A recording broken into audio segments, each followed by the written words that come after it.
And that was the reason why that wasn't a good play at all. I do not trust your opinion on plays.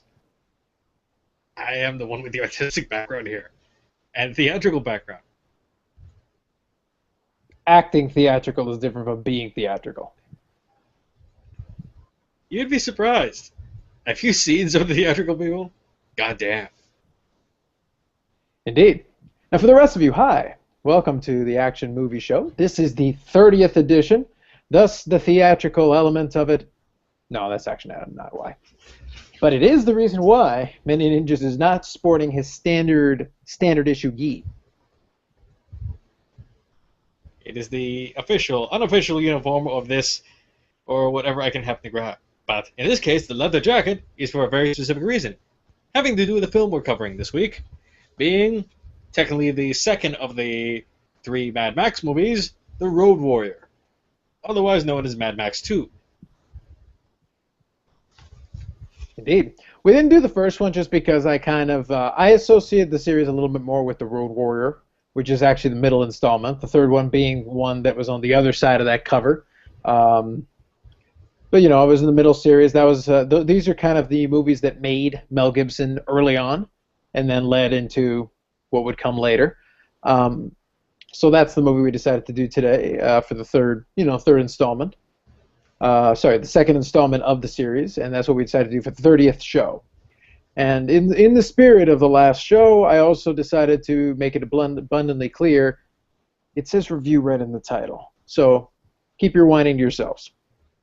If you want to watch clips from the movie, or pretty much watch the movie in its whole, just walk away. You can find videos like that elsewhere on YouTube, technically not legal, but this is a review, and thus not playing the actual movie. This is not one of those. Indeed. But if you really play your cards right, perhaps Manyninjas will replay several elements of the movie in costume. Spoiler, I don't have my puppet budget yet. We're still working on it. We could have strung them along until at least halfway through the video. I said I'm working on it. Indeed. So this one movie came out in 1981. It was the middle movie of a trilogy. There is a fourth one that's been greenlit and I believe mostly shot. It's supposed to come out, I believe, sometime in 2015 with, I think, Tom Hardy playing the Mad Max role and then Charlize Theron playing one of the other roles in it. So, you know, that's something to look forward to. But in the meantime, right now, it's still a trilogy. So this is the middle piece of it. So, Manyninjas, a couple of thoughts on the movie to get us started. First of all, apparently they still have a lot of very interesting get-ups there, or at least a lot of just general sports supply stores which they've been looting. If you're the bad guys, that's how we can tell you're the bad guys. You're either wearing a lot of leather, or technically fake leather. I think in these roles, Mad Max, like Mel Gibson, was him and maybe one other person were the only ones who had actual leather clothing. The rest of it was fake acrylic kind of leather, set up like a pleather or something like that.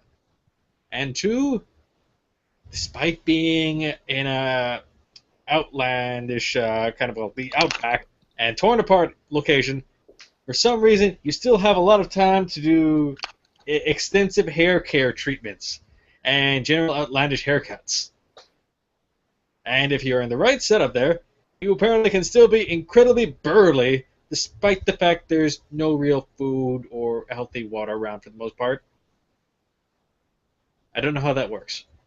As we established in Doomsday last time around, the rules of food don't seem to apply in post-apocalyptic Doomsday scenarios. People seem to have quite a bit. People seem to have enough food anyway to make it work, and in many cases they manage to also get a lot of time to work out.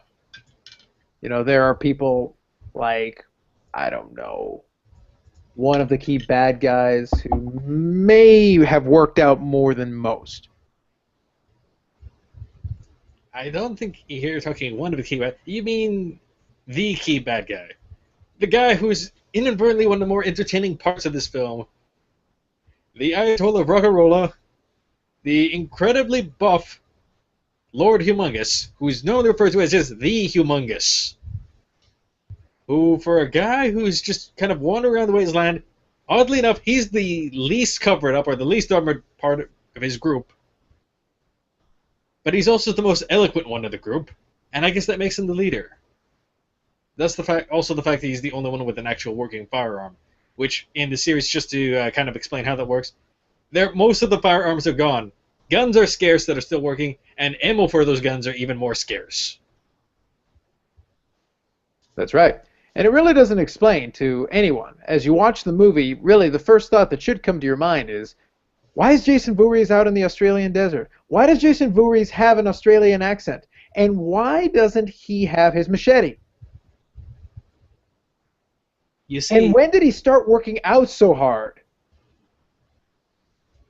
Technically, Humongous here actually precursors the appearance of Jason Voorhees with the mask, for one. I believe we covered that just before we went to air, actually. And two, if it was Jason Voorhees, well, he might have discovered the machete during his, I don't remember what the name of the wrestling circuit was. It wasn't until the WCW thing, but the one before that, where they actually had not one but several people who portrayed a Lord Humongous, which was directly ripped off of this movie, by the way. Maybe he picked it up during his wrestling days. So, to summarize, Jason Voorhees, in addition to being a noted killer, apparently at one point was Australian. He had a great Australian accent, very eloquent speaker, a fantastic bodybuilder in his day, and also did a stint as a professional wrestler before going on to terrorize campers throughout Crystal Lake, throughout the rest of the 80s. We're trying to say he did a lot of things. The man was a very busy man.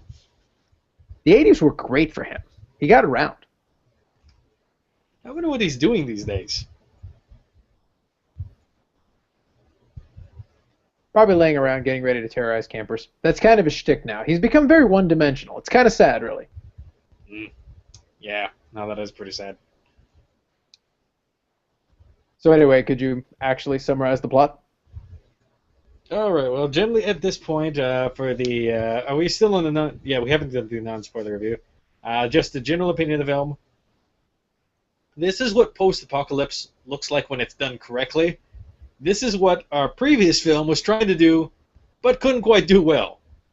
And the thing with this movie being, I'd say it was probably a much lower budget, even comparatively speaking. Yet it did a much better job for us. And they picked a hell of a location for it, with the Australian outback being the actual Australian outback for parts of it.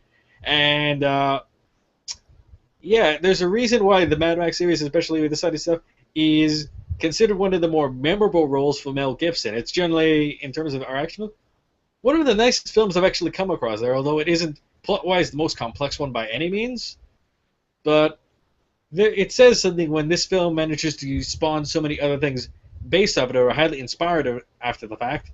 And one of my favorite Japanese animated shows, Hokuto no Ken, otherwise known as Fist and North Star, it deliberately pulls this as one of its big inspirational and kind of reference points for when they're setting up their lore.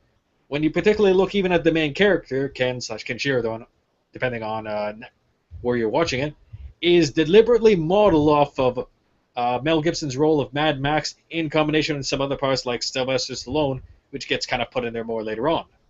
So yeah, it kind of had a profound impact all over the place. Now, I think a lot of that has to do with, this is still the non-spoiler part, and then we'll get into actually talking about the movie straight up. I think the reason why it worked is because I think the rule for an action movie that actually holds, that actually people still like years after the fact, because this came out in 1981. We joke about the Jason Voorhees thing only because of the timing. The Friday the 13th series started in 1980, and then Jason came out with his mask in 1982. This one was in 1981. So we kind of joke about it being, oh, this is the prequel to, forget about the remakes that came later. This is actually the prequel to the Friday the 13th. After Jason left the Australian outback, that's when he really got upset. Being stuck in, Camp Crystal Lake all the time after being in the Australian outback would piss off anyone, really. But moving beyond that, I think part of the reason this movie held out, is well remembered for a lot of people is just because You don't have to be incredibly complicated to make a decent action movie. You just have to have the action, have a couple of memorable characters. Obviously, Humongous here stands out just because of his look and of the way he presented himself in the movie, made himself into your main character outside of Mel Gibson's Mad Max. But also, whatever you do, plot-wise, do it well and go all in on it. It became a very, very simple concept. It was a standoff between two groups. You have the gang led by Humongous, who are trying to get fuel and oil. The reason why? Because their gang that are terrorizing the outback run on a series of vehicles. Those vehicles are what helps them get around. It's what helps them get, find people and take their things and get fuel from them. But those cars need fuel to keep running. So having the supplies that come from having an oil refinery, which is what these other people have, having access to that gives the gang a lot of power with what they're trying to do. So it's really simple. They want the oil. That's all that really, more than anything else, that's what they care for. That's the reason why they're fixated on this one point in the outback. Access to the oil is power for these guys, which in turn lets them keep doing what they're doing. The people, by contrast, also know that oil is power because it's what would allow them to go. They want to go somewhere else, far away. To get there, they need the fuel. Well, both sides need the exact same thing for more or less the exact same reasons. And that's the standoff. And Mad Max ends up in the middle of it. Fights ensue, explosions happen, and thus, basic action movie plot, done correctly. Really simple. Yeah, as Carlos effectively mentioned there, the general Mad Max economy, for the most part, is this all takes place after a large-scale conflict, which Australia got involved in, which basically tore the place apart because at the end of it, while there were survivors, the general resources and systems effectively collapsed on themselves. So whoever is left over at this point, you're in an area that is one of the more difficult to live in areas, to be honest. That's part of the reason why the big draw of the Australian outback there.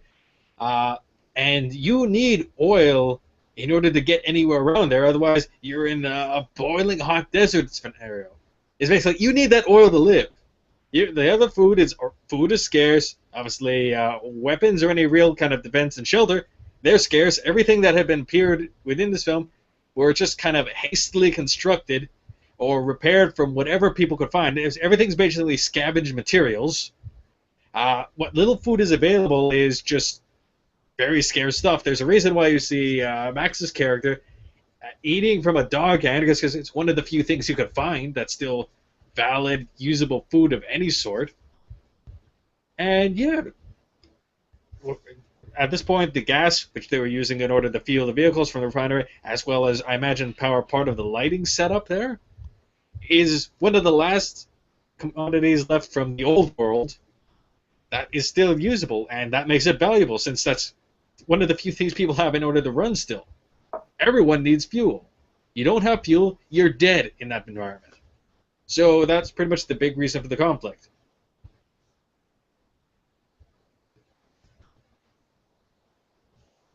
That and they were freaked out by the dude in the hockey mask. Actually, I'd say he was the more normal one. It was his lieutenant that was the really screwy guy. Wes, I believe. I think his name is Wes. Something like that. Listen, deep down inside, we all want to make Friday the 13th jokes. But with that aside, let's move forward. We're going to get into now the spoilery review, because all I did was outline the reality. There was really, we didn't really give anything away. There's a conflict. Explosions happen. You expect that. You can get that from the trailer. Really, you can. But some thoughts on the actual movie, Manyninjas. Where to begin? All right. Well, generally, as he's explained, there are, for the most part, two kind of sides to the conflict, which Max gets himself involved in really, well, just trying to get some more fuel in order to run his own vehicle and keep on doing the nothing that Max has been doing since his family got killed. He's a drifter. Yeah, he's basically the post-apocalyptic High Plains drifter at this point, when we meet him in the story. So on one hand, you have the I can't remember what they originally called themselves, but basically the people who are running or kind of camped out of the refinery at this point, who refer to themselves later on as the Northern Tribe or something like that, We'll which call kind of them develops. Team White uniforms. Yeah, everyone's kind of wearing whitish uniforms. They're closer to something that kind of resembles a uniform than anything else, rather than the haphazard second group, which is consistent of raiders for the most part, that are clearly wearing reappropriated sports equipment and leather chaps. Not even full leather plants, leather chaps for the hell of a lot of them. It's kind of a bondage scene going on there. It's Team Humongous. Yeah. Yeah, apparently, full clothing is very optional on the Humongous group, with Humongous setting the example. But mind you, he's in charge and he's incredibly burly, so I think, yeah, you're going to listen to him. And, yeah, so you have the one group at the refinery that are basically just trying to use the refinery that they have there in order to eventually set up and use the fuel in order to get somewhere hypothetically safer out of the outback. And you have the raiders who are trying to get that in order to continue their livelihood, which is basically killing everyone else to steal their stuff to help themselves with. And you have Max, the high plane drifter, who gets caught in the middle, and it basically makes deals in order to try to refill his own scenario or refill his own vehicle so he can keep doing what he's doing. But shit goes pretty much down the drain pretty quickly, and he ends up having to help the refinery group just because he has no other choice. He'd be stranded otherwise. All right. Now, I'd like to make a point here. Let's cover a couple of plot points here that'll lead us into what I kind of want to talk to you about. All right. So, Mad Max, or we'll just call him Max, ends up running into a presumed trap by his associate, who also has access to basically a little kind of makeshift helicopter, which will come into play later. But the point is, now they're working sort of together reluctantly, more or less, one in shackles, while Max is dictating the terms. So they end up running across this group, who sent out some people that ended up getting caught by Team Humongous. So we'll just call them Team White and Team Humongous to keep things simple. So Team White sends out a group which is captured by Team Humongous. Accordingly, most of the people are captured, killed, and the one woman is raped and then killed. Establishing Team Humongous as the bad guys, if that wasn't clear enough. So Max is able to get to one of the survivors, gets him into his car, and then rolls into the compound controlled by Team White. Team White has been able to hold off Team Humongous because while they are stuck in the middle of the outback, crammed into that space, they do have a reasonable amount of weapons for things. Mostly arrows is what a lot of the weapons are, and also flamethrowers, which kind of keep the Team Humongous on the outside at bay. But it's basically a siege situation. Team White is stuck in the middle, while Team Humongous has them surrounded more or less on all sides all the time. So it's only a matter of time before they would eventually break through the walls to get into the compound. And at the end of the day, what Humongous really wants is the fuel inside, represented by a large fuel tanker, which the whole movie we're basically told is full of this all-important fuel. So that's what they're all fighting over. So during the course of that, Max takes this last one of these survivors, tries to roll him in. He's basically going to exchange him, for considerations to get some fuel that he can use to refill his own car. He goes in, gets his fuel. Well, I should say, nah. First he's captured because the guy he brings back actually dies. So the leader basically says, "Look, whatever deal you made with him is over now that he's dead. That's the deal with him. The contract with him is over." So Team Humongous tries to attack them. Max does help them out. As a result of that, they do agree to help him to a point. I'm just trying to think. I'm just trying to make sure I got my chronology right. Technically, during the initial attack, no. Yeah, Max, he doesn't. He's still handcuffed the whole time, right? Yeah. It isn't until the attempted attack and the first negotiation with Humongous, where he basically tries to get them to leave. He's like, "If you leave now and just leave me all the stuff, I'll let you live." And that Max makes him a proposal that he happens to have crossed a rig which could be fixed up in order to help them move all the oil there. And that's only when they agree to give him just enough fuel to get that rig working and bring back the rig, which he does do, although the rig gets damaged along the way. But since he did keep his word and help with some of the attacking people who came in with him as he was being chased in, that's when they kind of fill up and they were trying to get him to agree to help drive the rig in their escape attempt. But Max at that point is like, no, I kind of filled in my contract. I'm going to take my stuff and leave. Now, we're going to get to that. You're 100% right. So Manyninjas did fill that in correctly. Now, he does do that. Now, there's a couple of little things here. One point we did fail to mention is about the little kid, and we're gonna talk about that after. We'll get back to that. But he does go, and he gets his hands on a truck, which can be used to hitch onto the gasoline tanker, which would presumably let them roll it out. So he does make a deal with them to get it. So he takes enough enough diesel with him in order to fill up the truck, get it going again, and roll it back in. So he does that, fulfills his end of it. They want him to drive the truck and help them. But he's a loner, he's a drifter, he's going to go his own way. So he basically leaves them to their own devices and rolls out with his car. Now, first thought that came to my mind. I understood what they were trying to get at with the premise, and it's not the first time you see that in a movie. He's like, you know what, I've met my end of it, I'm out of here. It's basically like it's like the Han Solo in the first Star Wars movie. Like, look, I really don't want to be involved in this. I'm getting out of here. I'm doing my own thing. But the way he ends up back is because he tries to roll through and he tries to punch through the defense of Team Humongous, and then they go and chase after him. And the thing is, even though his car can go really fast, they have access to nitro, which allows them to catch him, cause the car to roll, and into a complete spin, which in the end basically destroys the car.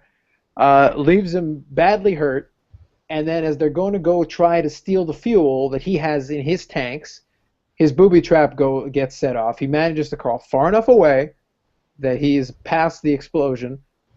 The car does explode, killing the guys and leaving the other ones to think that he's dead for sure. So in the end, he's basically dead to rights in the desert. He's hurt, he's bleeding, it's hot out in the desert, he's beginning to hallucinate. He's saved by a helicopter guy, the guy he had previously been dealing with, who has decided to stay with them because he started to like one of the girls that were there. They originally were about to leave on their own together on his helicopter, but she decides she's going to stay with her family. In turn, this convinces him to stay, so he tries to talk Max into staying before he goes. In the end, he manages to save him, drags him back. They manage to patch him up a little bit, and it's at that point that he proposes driving the truck because, yes, he has no choice. His car's already been totaled. He doesn't have another vehicle, so that's really the end of that. The thing that I was thinking of it is, in what world did he think he was going to be able to punch through the entire Team Humongous forces with his car to really get out of there anyway? He was probably thinking, since the vehicle he's been driving is kind of a modified, well, I believe it's the modified pursuit vehicle that he's been running since the first movie, that is meant to be faster than just about anything, that he probably would have had the edge in outracing them all. That's probably what he was thinking, since he had his own means in order to speed up his car more so. He probably didn't count on the Raiders having nitro. Which, really, if it wasn't there, he would have probably gone a clean getaway. But with the nitro, that royally screwed up his plans. Indeed. And the nitro does come into play again afterwards. They will play into it. But they're trying to basically say. So, as a result of that, he ends up having to take them all, and now the new plan has been hatched. Now they're all going to go and set it up. But before we get to all that, one of the side plots is that you have the narrator. You don't actually know who the narrator is for most of the movie. Also in this movie, you have this little kid. Basically a feral child. A feral child, that's the term they use, exactly. He's basically been living out in the wilderness more or less his whole life because it hasn't been that long, and he's been part of the apocalyptic world, post-apocalyptic world anyway. But he has acquired a few skills, including the use of the deadly steel boomerang as if this wasn't Australian enough. Oh, which, just in case people are wondering how the kid's messing with the boomerang, they actually make a point to mention very early in the film the reason why the kid is able to catch his metal boomerang, while the other guy who tried to catch it loses his fingers in the process, is because he's actually wearing a special metal glove, pretty much I believe it's referred to as a metal glaive, in order to protect his hands from his own weapon. Which begs the question, where did he get that from?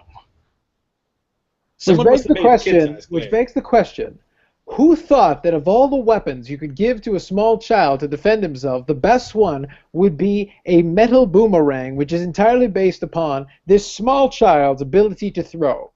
Depending on how far this kid can throw it, that's how the range and effectiveness of this weapon actually is. They have crossbows in this world. Yeah, well, they have crossbows, they have a bunch of dart guns, very few actual weapons, as I mentioned. Actual original, especially the firearms, are very rare in this world, mostly because the fact very few of them are left working, and even rarer is actual ammo for them, which becomes a plot point a lot of the time, quite a few times in the movie for both Humongous and Max. Just give me a second, I'm just going to check something out. Why do I have the weirdest feeling a small child with a boomerang sounds very familiar? I know I've seen it somewhere before. Yeah, no, that kind of figures there. I'm not going to draw up a picture of it or put it there, but it reminds me, I think the general idea of the feral child with the boomer actually got reused in a series of fighting games done by the S&K company. Yeah, that's pretty much the case. Yeah, just looking, there's indeed a case where they have that. So I'm pretty sure when they did the concept for that, they stole it from this thing. Loosely. That would make sense. Wouldn't surprise me that a lot of little conventions got borrowed from this movie. But the thing is, like, my only criticism, like, in the end it worked as a plot point to establish that the kid was capable. I got it. Why would you give the kid a weapon that is entirely based upon his arm strength? When we make it very clear and it's very obvious that he's a very small, like, skinny child. In the end, the throwing power of this child turns out to be far superior to what you would think. But it's asking a lot right off the top, especially fairly early in the movie when we establish this weapon. And we don't really use it again after. I'd say part of the thing that's going on is while they didn't teach the kid how to talk properly, what they did, oddly enough, seem to do is teach him some basic reconnaissance stuff.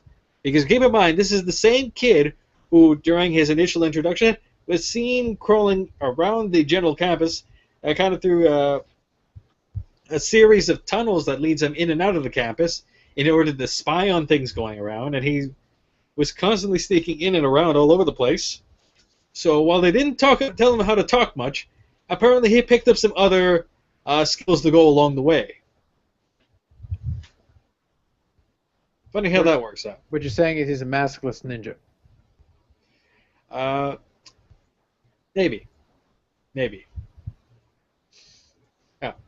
Should we, since you already brought up the whole narrator thing, should we just mention exactly how that works in? Go nuts. Yeah. The reason Carlos mentioned the whole narrator thing is, at the very beginning of the movie, we have a narrator that loosely explains kind of how things had led up to the point, and kind of introduces Max into the story. And at the end of the movie, after the everyone from the refinery, Team White, as we've come to calling in this film, do manage to escape, and it reveals that the tanker, which everyone had been trying to protect, was actually a decoy for everyone else, and that the school bus full of people also held a bunch of barrels full of oil, so that's how they really got the oil out of there. We learned that as the narrator returns exactly what happened to everyone. The aviation, pretty much the pilot, who is also referred to most of the time as the gyro captain, ends up becoming the new leader of the whole northern tribe, because the original leader died during the whole escape there with the tanker. They actually do manage to get up north into a more peaceful scenario, and as it turns out, the narrator this whole time had been telling everything as a retelling of an old story, because it turns out that Pharaoh Child does eventually learn how to talk, And he's been the narrator this whole time. And oh yeah, he's by the way the new leader of the Northern Tribe after the gyro captain passes on. Indeed, it all comes full circle into a nice, neat little bow. The comedy relief becomes the leader who holds the place before the feral child becomes the leader. The feral child learns how to speak. Humongous loses the ability to speak, goes to take on campers.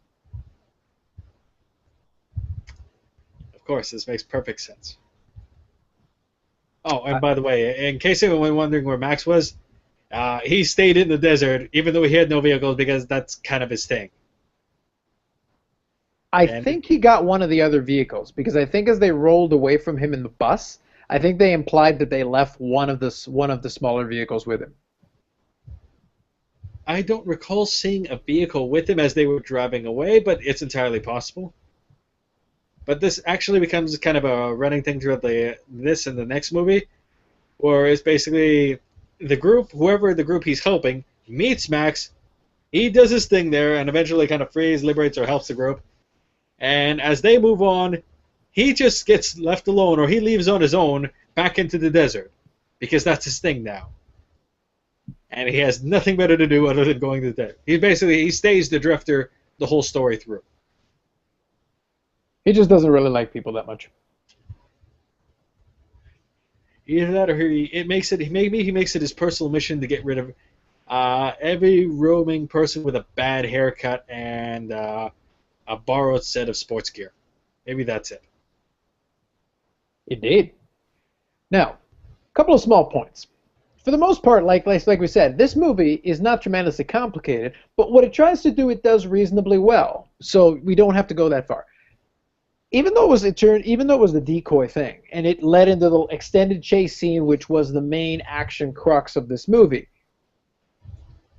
the thing that kind of struck me was they're trying to draw the majority of the forces away. They blow up the old compound, killing a handful of guys, and the majority of the forces are following this tanker. That plan was executed very well. But I have to say that they did a terrible job guarding this tanker, to the end that the movie keeps going in this chase scene, it becomes increasingly obvious that it's like there was no way they were going to actually be able to hold this tanker down. They were just hoping they could kill enough of the other guys to basically get them to go away. You have Max in there. You have Feral Kid who's stowed away on the truck and the 18-wheel, the tractor trailer. So they're rolling along. You've got the guy with broken legs or whatever. He can do some weapons. You've got another guy who can throw some Molotov cocktails, which is good. And you've got the warrior lady with the two arrow guns, basically the crossbows. But in the end, they all end up dying really stupidly because they can't seem to get rid of these pesky guys. And you've got the gyro captain hanging around, kind of also dropping things on them. They're not very effective at actually taking these people out. They do by attrition, but it's almost by accident. They're not particularly good at it. Yeah, mostly it's to the point where, they were probably hoping they could somehow manage to get away on their own, but realistically, the plan B was to hold off and distract everyone long enough so that the entire rest of the caravan could make their getaway before they could be tracked and hunted down, really. So to that aspect, they did their job. In terms of getting out alive themselves, they did a terrible job. The only people who got away from that, can't say unscathed, are the gyro captain, who technically got shot down, but apparently his vehicle was fine enough they could still roll along.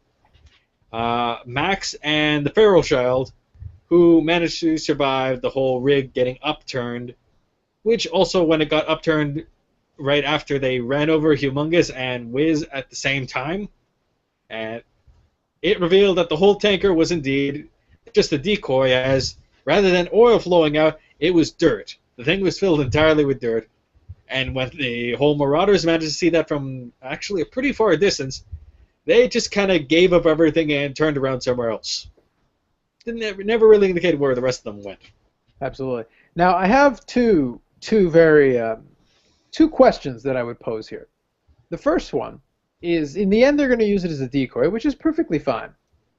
Wouldn't it have made the truck a lot faster if they hadn't filled it with anything, making it easier to get away? I I don't know when they found time to fill the truck with dirt, or how no one would have noticed how much dirt was missing in that area, and that there was something wrong. But I guess that's the reason why they blew up the compound, so that if someone managed to did find it, it's like, why is there a giant hole or series of holes in here? And they might have said something might be up. No, because you're too busy being blown up. You're dead. Maybe that was part of the reason for the explosion. Indeed. But yeah, basically you ended up trying to defend the dirt. But I have a second, more pressing issue for me personally, and perhaps you can help me with this, Manyninjas. Are you ready? All right, what's your question? Why didn't they just kill the fucking leader? He was driving for like 20 minutes in this scene. They could have just killed him. He's rolling along with a full convoy of marauders. It's very simple. What you don't understand is Humongous knew something that the rest of his group didn't. That he was going to stop talking and take over the Friday the 13th franchise, so he didn't care? Well, one, that was also true, but no, two. In fact, he was working under the inverse armor law, which normally is only used, or later ended up becoming used as a large trope for basically any female characters in a role-playing game. The less armor you have, the more and better defense you actually have, the more indestructible and untouchable you become. Everyone else had the large, padded, spiked armor, and guess what? They died pretty damn easy. But you have the one guy who basically, in over-elaborate kind of leather set of underwear, a leather Speedo and a few straps, you're untouchable. Nobody even shot at him. He didn't have to be untouchable. You can't hit something you don't shoot at. Well, technically, the Gyro Captain did drop a bomb on him at least. Not that it did much. I was actually referring to Team White's leader, but yes, you're right. Team Humongous's leader was a... No, I was talking about Team White's leader in his stupid car that is riding along and only gets killed when he gets hit by the trident spear of Jason. You're referring to Team White's leader. He only drove in slightly later, which begs the question: where the hell was he the whole time? Why did he not have a gun? He was being followed by a convoy of marauders. They broke off, and when they broke off, he is actually being followed by guys on motorcycles, the same kind of guys who are attacking the tanker at every opportunity, firing arrows at it at every opportunity. There are guys on motorcycles and a few guys in the car, not as many as the tanker, but there are guys following Team White's leader's car, doing absolutely nothing but following him and just surrounding him on all sides and not actually shooting at him at any point. Well, that's because, ironically enough, they probably didn't do anything to him because he wasn't doing anything, period, himself. You look at him, no, he didn't have a gun, he didn't have anything with him. He had no weapons. What was he hoping to accomplish? So what? Then shoot him down and move on. Then all of you can focus on the tanker. They're probably looking, it's like driving along, and it's like, is he going to do something? He should stop him from doing something. It's like, yeah, he should stop him doing it. But he's not doing anything. Okay, wait until it looks like he's going to do something. That's when we'll stop him. Yeah, no, that sounds like a good idea. Keep your hands on the handbike. Damn it, you idiot. How have you survived this long in the wasteland? I don't know what you're talking about. Oh, shit. You didn't see that one idiot get killed off screen on his own. In other words, we don't have a single logical explanation for the... Let's put it this way. He should have been dead like 2 minutes into this chase scene. Like, easily. He didn't have any weapons. He didn't do anything. He didn't have any armor. In the end, he was harpooned by Humongous himself. Harpooned. Good old-fashioned way. He just throws the harpoon at him. He should have just thrown a machete at him. At that point, it's like after the two idiots were having the conversation on the motorcycle, Humongous drives up. It's like, passing through. It's like, oh, Humongous, what do you want to do? You see the guy that's not doing anything? Yeah. Here's what you need to do next time. Grab his trident. You see the guy doing nothing? Yeah. Kill him before he can do something. Thanks, boss. Put your hands back under her. Oh, shit. Damn it, we lost another one.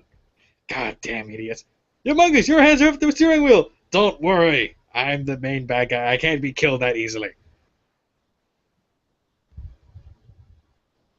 You know, You actually, can see a twinkle in Manyninja's eye when he describes things in this way. You can I see just his eyes realized something. shift because he's shifting, but you can also see a twinkle in his eye when he explains these things. You know, No, I just really, got an there's no idea. fucking reason for any of it. It's stupid. He should have been killed immediately.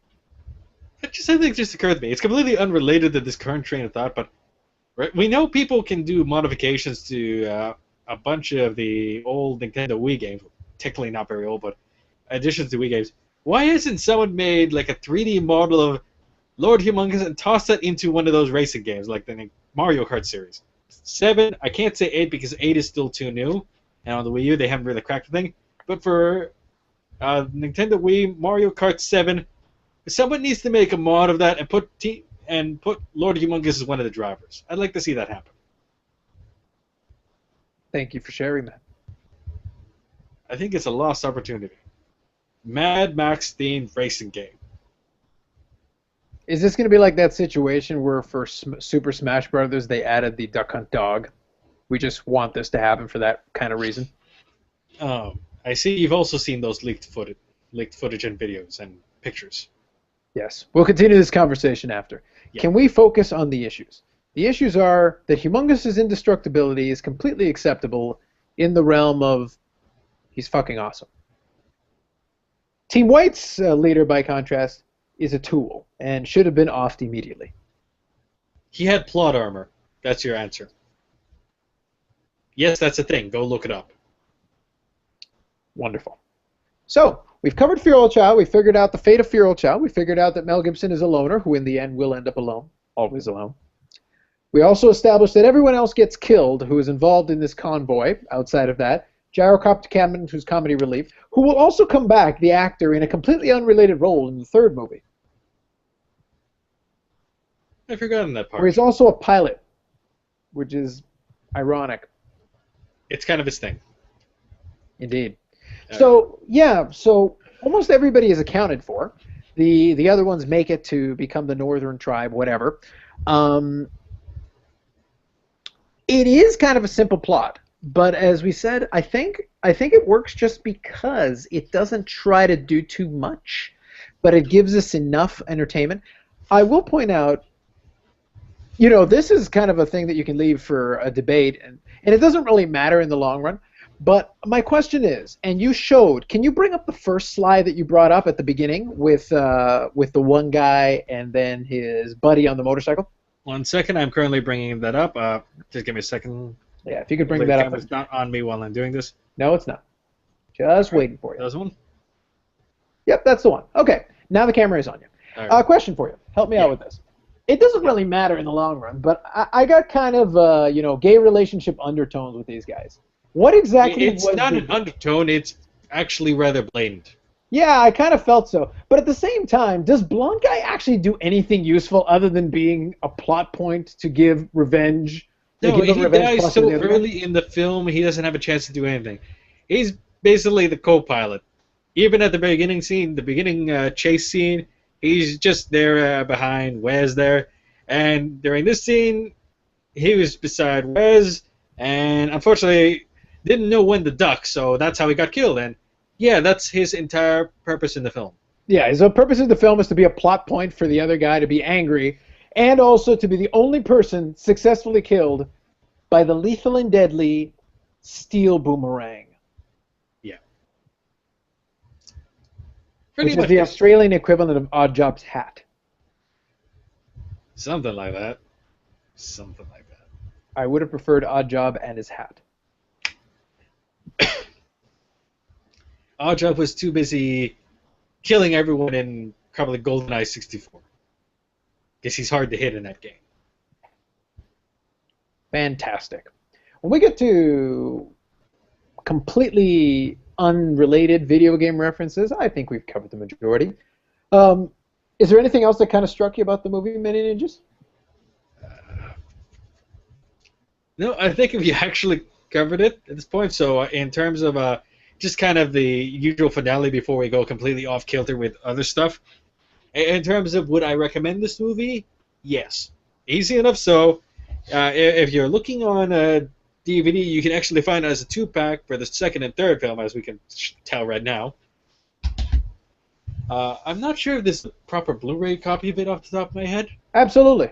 I actually, the reason I'll get on, I also recommend the movie. It is a solid action movie. It's fun to watch. It's only about an hour and a half and change, about an hour 35. It's actually not. It zips along quite nicely.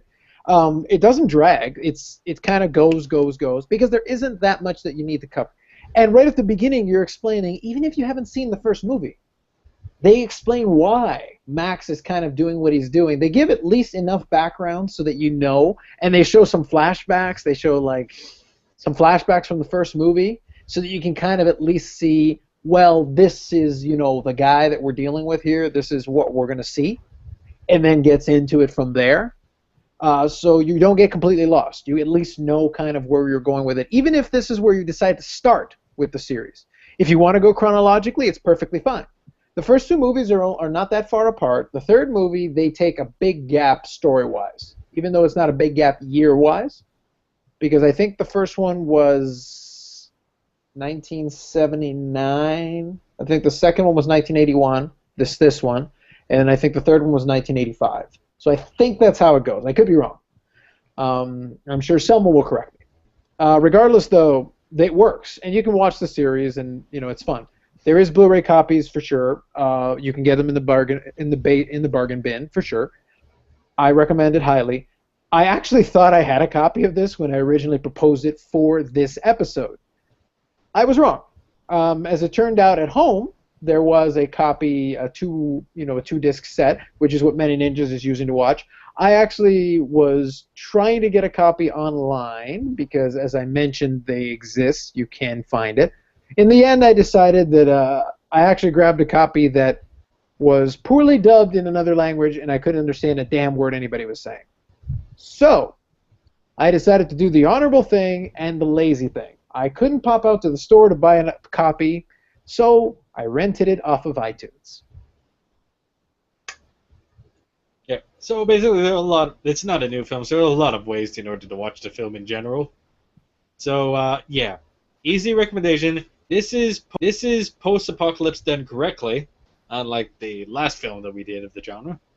And yeah, easy recommendation. I think we've covered the review for today. We have. I will say that it, despite what Manyninjas says, deep down inside, he does wish there had been more punk cannibals. We had punk-looking people. If you look at the hair, they would have actually been done better. If you look at the hair, we sort of had the punk look. Yeah, that's because they ripped off this movie and they didn't know how to do it correctly. Yeah, that's pretty much what happened there. Cannibals. Yeah. And Humongous was way better in Friday the 13th. Humongous would have actually made Doomsday better. A lot of things could have made Doomsday better, but Humongous definitely would have done a much better job. Humongous as Jason Voorhees in Doomsday. What we're trying to say is Doomsday was not a good movie. What I'm trying to say is Doomsday was not a good movie. What I'm also trying to say is Dunk Hunt Dog in Smash Brothers. That means you can go and pick your friend, get your friends, and kill that goddamn dog. He's been mocking us for generations. Indeed, this is the moment that a generation has been waiting for. In that spirit, something that the people watch who are still desperately watching this video have been waiting for. Shameless plugging. Go on. Well, in terms of what's going on for this week, generally, I was going to be trying to do a bit more recording stuff. You might see me pop on an extra video tree of some stuff. But come Friday onward for the rest of the weekend, I'm actually going to be at the Fan Expo event in Toronto, Ontario. So afterwards of that, you'll probably be seeing some related footage of that coming up there. But suffice to say, as I'm prepping for that, I kind of have a full week ahead of me. So as usual, more videos and updates on my channel, which the things can be more easily reached through Manyninjas.com. Twitter handle is Manyninjas on Twitter. And how about you, Carlos? Yes, for myself, it's going to be a little bit of planning and plotting. I do actually have a little more downtime these days, so I can start working on a couple of things. Updates will be forthcoming as we go along. So I will post the links to get us back up to date here at carlosalcazar.org.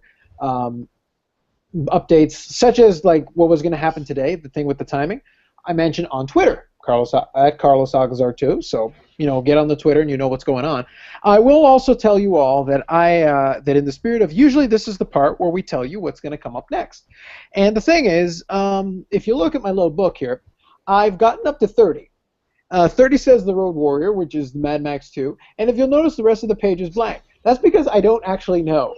We didn't actually get a chance to plan further ahead. So I will update Twitter with what the next couple of ones will be. We will figure it out. Usually figure them out about 5 at a time, just so we're ahead. We'll get back to getting ahead, and then we'll let everybody know what's coming up next. Yeah, it just kind of been a busy stint for the last bit, and we just plain forgot in order to plan the next couple. So we'll get back to you on that. You'll be seeing the update probably starting on Carlos's Twitter, and I'll probably retweet the update on my own Twitter handle just to tell what's up.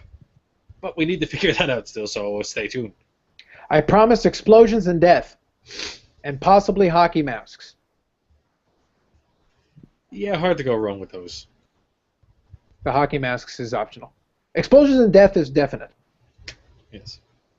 All right. So, any last things for this particular video? Well,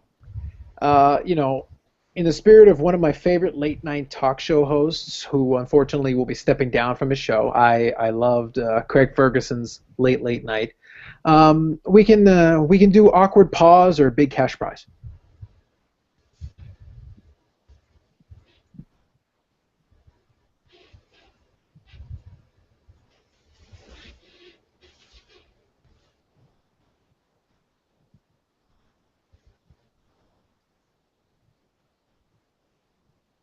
I'm not sure people are going to find this one as entertaining as per normal.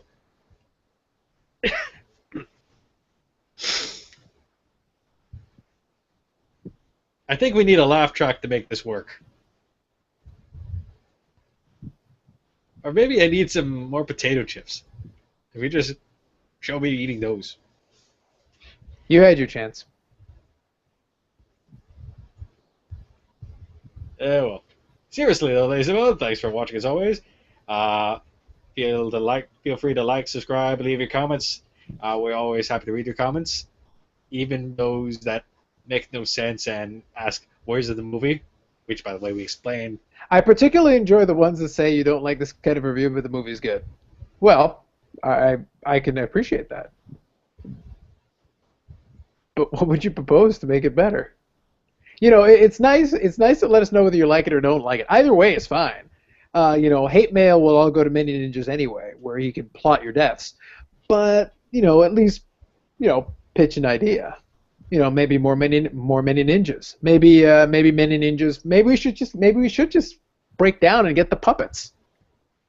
I'm still up to starting the Patreon backing for that. If people actually would want to see the puppets, I can set up the counter, and so we can do that puppet fun. I know some people who do some theater work, and also someone that actually do direct puppet stuff, so we can start working some stuff out there. I think we're really good. I think we're going to have to 100% guarantee puppets before anyone gives you $1. Like I said, if we can set up I can set up some budget aside, and then we can just do some trial puppets. We could do that. I know for a fact I need to get a better light-up setup, because this obviously is not going to do for it. But if we get me another lamp or two and we get some proper white lights, based off a trick I actually heard and had someone confirm for me, they actually... If I had journalistic integrity, gone. This puppet discussion. Yeah. Let's see. Well, yeah, I was just saying, though, I actually have something that I've been meaning to try for a little bit. One second, I'll reach it off screen here. Grab it. I haven't had the chance to mess it because I don't have the proper lighting, but it might seem odd, but this clock that I have here, which is right now still in the kind of plastic wrapping, I haven't had a chance even to open up, Apparently, if you have the proper white lighting set up there and hang it up properly so it's nice and flat, can double for one of the cheapest green screen setups that you can come across. With the right lighting and running it through some post-production, someone did actually use the exact same setup, a $2 tablecloth, in order to make himself a green screen for his videos. So Yes, now man. that I got A green screen is just a green background. Period. End of story. That lets your outline be visible, so you can do stuff behind you. Yeah. That's all it is. Yeah, Al is the one who gave me the conversation because obviously I've heard the same thing come from a lot of people, but I hadn't found something that really would have done the trick, or at least there. But apparently, a $2 tablecloth from Dollarama, as far as he told me, works. So I'll have to take Al's forward for it and figure out some proper lighting in order to mess with that thing later. Mind you, I need a blue screen too because I have stuff that is in green, so that wouldn't work as well. So I need maybe on one of the future episodes you'll see Manyninjas in space. You can use the green screen with the puppet setup. This could be awesome. Puppets. Coming soon. Maybe. And with that, the video comes to a screeching halt and a horrifying end. Thank you all for watching. 1 second. Puppets. I require puppets. Yep. And with that, another successful edition of Action Movie Show. So for Manyninjas and myself, we wish you the best of everything, everybody. We'll see you next time.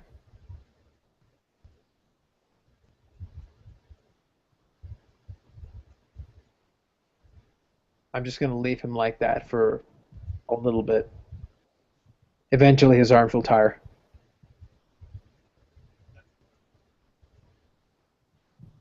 How committed are you, Manyninjas? My neck hurts. It was not meant to be done with this headset on. All right. See you next time, everybody.